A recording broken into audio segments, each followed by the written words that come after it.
Salut à tous, j'espère que vous allez bien. On se retrouve aujourd'hui dans une vidéo pour parler critique et plus particulièrement critique négative. Pourquoi j'arrive aujourd'hui avec cette question-là? C'est parce que sur Twitter, le débat est réapparu récemment. Alors c'est un débat sur la communauté littéraire de Twitter qui revient souvent, qui repart, qui revient, qui repart, qui revient. Et il y a toujours deux types de personnes qui s'opposent. La première, c'est les auteurs qui ne souhaitent pas être tagués dans les critiques, dans les avis, dans les chroniques, etc., qui sont négatives, donc ils veulent pas être mis du tout là-dessus, ils veulent pas qu'on leur dise « Ah ah, regarde, je dis quelque chose de négatif ». Et il y a les gens qui disent que si on n'est pas tagué dans ces critiques, c'est une atteinte à la liberté d'expression et que ça revient à dire non, tais-toi. Je pense qu'il y a quiproquo en fait de la part de ces gens qui souhaitent être tagués. Parce qu'en soi, ça devrait plutôt être ça, ceux qui veulent être tagués, ceux qui veulent pas être tagués, et si on était sympa et bienveillant, on comprendrait les deux côtés. Mais le souci, c'est que beaucoup de personnes qui veulent être taguées dans ces chroniques ont tendance à croire que nous, auteurs, parce que je fais partie de ceux qui ne veulent pas être tagués, nos auteurs qui ne voulons pas être tagués sommes contre les critiques négatives en général. Alors que c'est pas du tout ça, on ne veut pas que les gens arrêtent de faire des critiques négatives, on n'a rien contre le fait d'avoir des avis négatifs à partir du moment où ils sont bienveillants. Parce qu'en effet, les critiques négatives peuvent être super constructives. Ça, je dirais jamais le contraire.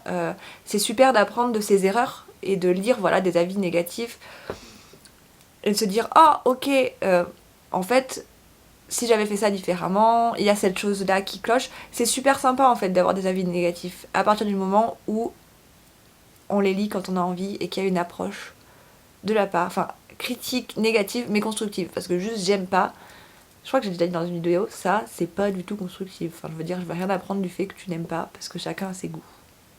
Mais il est possible qu'à l'heure où je fais cette vidéo, en fait, le débat sur Twitter se soit totalement tu, que je vienne après la bagarre, ou que je remette de l'huile sur le feu. J'espère pas. Franchement, j'espère pas. Si c'est le cas, je suis désolée. Enfin, je pense pas que je remette de l'huile sur le feu. Mais enfin. Moi, je voulais aujourd'hui parler de ce sujet parce qu'en fait, je ne l'ai pas fait sur les réseaux sociaux, mis à part en repostant les avis des autres, auxquels j'étais totalement d'accord. Donc à supposer que mon avis soit intéressant, voilà mon avis sur la question des critiques. Alors, comme vous l'aurez compris, moi je suis plus du genre à pas vouloir qu'on me tag sur les chroniques, les avis, les critiques qui sont négatives pour différentes raisons que je vais exposer maintenant. Donc ces raisons, c'est des choses qu'il faut garder totalement à l'esprit. Je pense que quand on fait une critique et qu'on veut ou pas taguer l'auteur, il faut garder ça en mémoire. C'est que, le livre est... Si vous l'avez acheté, je dis pas que c'est ça sur les réseaux sociaux, si vous avez posté sur un blog, sur Wattpad, etc., etc. Je parle des livres qui sont publiés, qui sont dans un état fixe, quoi. N'oubliez pas que ça, justement, c'est un état fixe et qu'on ne peut plus rien faire sur ce qui a été écrit. Un livre publié, un livre en chair et en os, en papier et en couverture, et en mots, si ça a du sens encore une fois ce que je dis, c'est un produit fini, comme un gâteau que vous achetez à la boulangerie. Le gâteau, s'il est trop sucré, c'est trop tard pour qu'on enlève du sucre. Un film au cinéma que vous allez voir, si vous vous apercevez à un moment qu'on voit le caméraman dans, je sais pas moi, dans le reflet d'une vitre, je parle d'ailleurs ici de Twilight, où on le voit, il est trop tard pour que le réalisateur, le monteur, etc., les gens qui ont travaillé sur ce film, puissent modifier cette scène. C'est ainsi, c'est ainsi. Un livre, c'est pareil. S'il y a une coquille, c'est triste, mais le livre il est là, enfin je veux dire on va pas vous reprendre votre livre pour l'enlever, ou s'il y a un passage, et c'est là où on parle surtout des critiques, s'il y a un passage qui ne vous plaît pas, le livre il est écrit comme ça, on peut plus le modifier. Le pâtissier, pour qui a fait votre gâteau trop sucré, vous pouvez aller le voir et lui dire écoute, ton gâteau était trop sucré, ça m'a un peu dérangé. Le film, vous pouvez essayer de contacter quelqu'un, de leur dire franchement c'était mal cadré. Vous pouvez essayer, mais vous les agressez pas. De toute façon, les gens peuvent apprendre de leurs erreurs, par contre. Mais vous les agressez pas avec votre avis que vous trouvez négatif. Vous pouvez leur donner des conseils en fait vis-à-vis de ce que vous avez remarqué. Mais n'oubliez pas que ce produit-là, il est fini. Il est là, il peut plus être modifié et c'est ainsi. Vous pouvez le dire pour que les gens apprennent de ce qu'ils ont fait. Personnellement, j'aime bien apprendre de mes erreurs, me dire bon pour le prochain roman, cette chose que j'ai mal dite dans ce texte-là, je pourrais le redire différemment dans un autre texte. Gardez à l'esprit que ce que vous avez entre les mains, c'est figé. On ne peut plus le modifier. On ne peut plus revenir en arrière. Deuxième point qui me semble assez important, c'est que chacun a son avis, chacun aime ou n'aime pas quelque chose.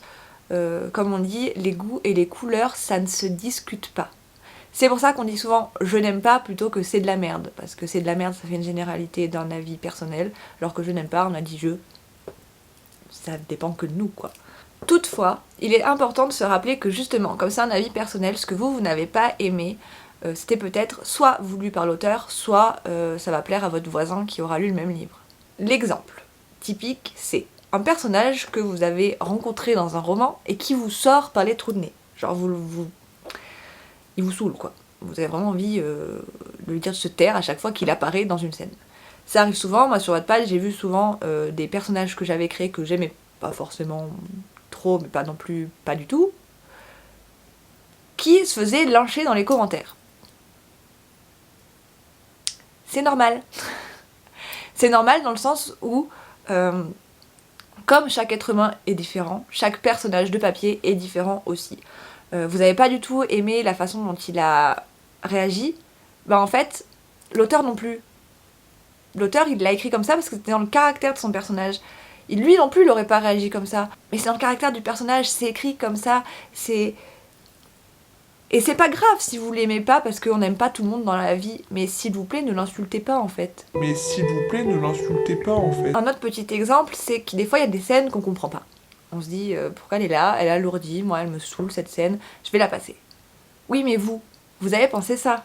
Mais est-ce que votre voisin qui a lu le même texte, lui ne s'est pas complètement retrouvé en fait dans cette phase-là?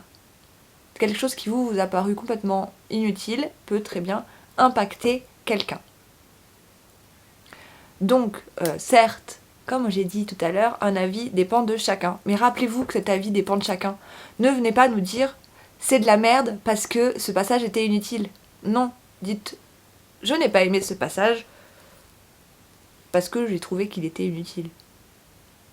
Rappelez que vous en faites pas une généralité. En fait, jouer sur les mots, ça change beaucoup de choses. Et en attendant, nous auteurs, on est là pour ça. On adore jouer sur les mots et c'est vrai que dans les critiques, la façon dont les choses sont tournées, ça change beaucoup.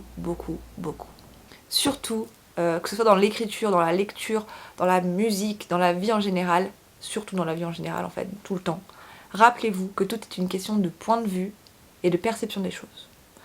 J'aime pas les cornichons, si je vois quelqu'un manger des cornichons, je vais pas aller le frapper en lui disant « Ah, t'es débile, tu manges des cornichons ». Non, ça dépend des goûts. Et les goûts et les couleurs, ça ne se discute pas. Troisième point, assez important aussi, c'est que tout le monde n'a pas la même sensibilité. Ce que je veux dire, c'est que vous allez peut-être être totalement du genre à accepter les critiques et à être capable d'encaisser tout ça, ou un simple petit avis négatif, je sais pas, genre quelqu'un qui vous dit juste à telle page j'aurais pas écrit comme ça, etc. Eh bien, vous allez l'accepter totalement bien, et peut-être que moi, je vais mal le prendre et que je vais remettre toute mon existence en question. Et j'exagère pas. C'est-à-dire qu'il y a des commentaires, des fois, qu'on voit, on se dit, putain, pourquoi je fais ça? Pourquoi j'écris? Pourquoi je continue d'écrire? C'est nul, ça remet tout mon texte en question, il faut que j'abandonne, ça sert à rien, je ne suis pas douée. Tout est une question de, encore une fois, en fait, de perception et de comment on ressent les choses. On n'est pas tous sensibles de la même façon. C'est pour ça, en fait, que beaucoup d'entre nous ne voulons pas être tagués sur les critiques parce qu'on veut avoir l'occasion de lire la vie quand nous, on le veut. Imaginons, on me tague sur une critique et le titre de la critique, c'est « Je n'ai pas du tout aimé le livre de Birdie Lee ».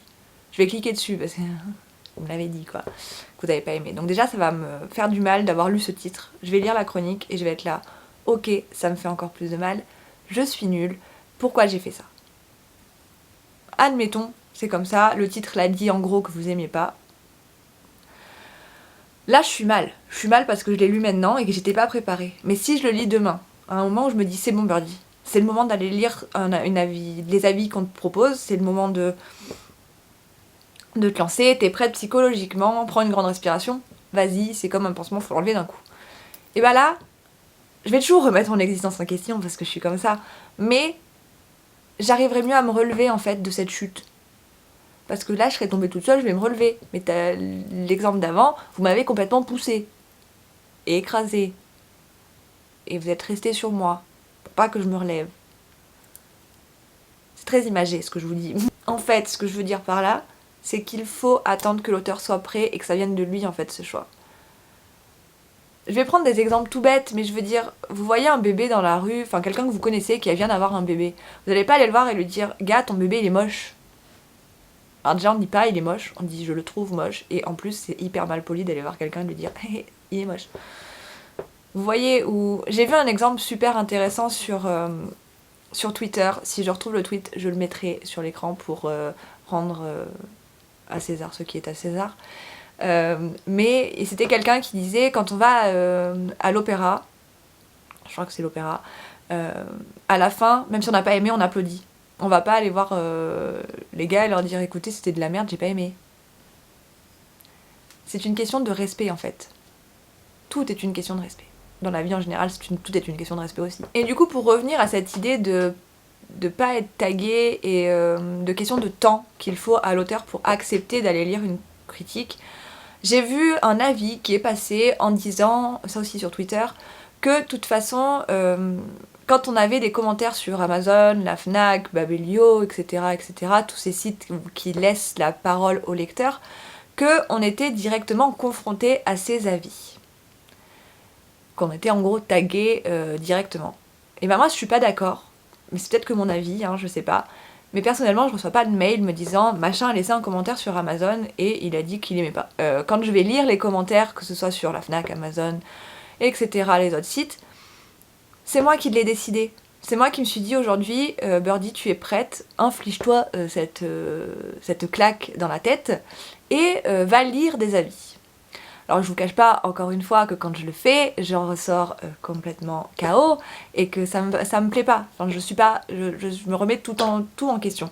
Mais c'est moi qui ai décidé et j'aurai plus de facilité, encore une fois, à me relever face à ces critiques que si on l'avait juste balancé par la tête. Quand c'est le cas, que je suis préparée, que j'ai lu des avis négatifs et des avis positifs, je peux me dire, tiens, si je prenais cet argument-là, qui a été écrit de manière bienveillante, non pas en c'est de la merde, mais en j'ai pas aimé trop ce truc, faudrait que tu retravailles un peu pour tes prochains romans, et ben je vais retravailler pour mes prochains romans, je vais me dire, ok, par exemple, un truc moi qui me fait très très peur, c'est d'avoir des propos, quand je décris un personnage, d'avoir des propos racistes.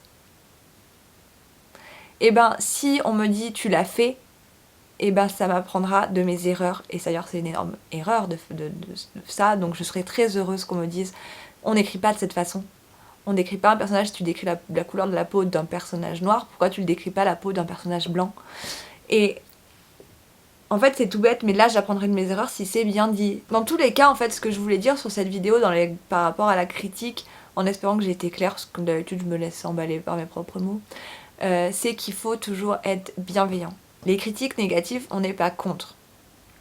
On dit juste qu'il faut qu'elles soient là au bon moment. Quand nous on est prêt, il faut laisser le temps aux auteurs de se préparer à lire quelque chose. Et donc le conseil que je vous donne pour être bienveillant, c'est de vous renseigner sur ce que veut l'auteur. Moi j'ai dit que j'étais pas pour les tags dans les chroniques, mais en soi ça me dérange pas de l'être. Ce que je veux dire c'est que dans tous les cas, avant de lire une chronique, avant de lire un avis, qu'il soit positif ou négatif, je mets 10 ans avant d'aller le lire. Le temps de me préparer psychologiquement à ce que je vais lire, parce que je m'attends toujours au pire. Vraiment toujours au pire. Mais je trouve ça mieux de pas taguer un auteur sur son avis. Moi je vous dis que vous pouvez le faire, mais allez demander à un autre auteur s'il est d'accord pour que ce soit fait.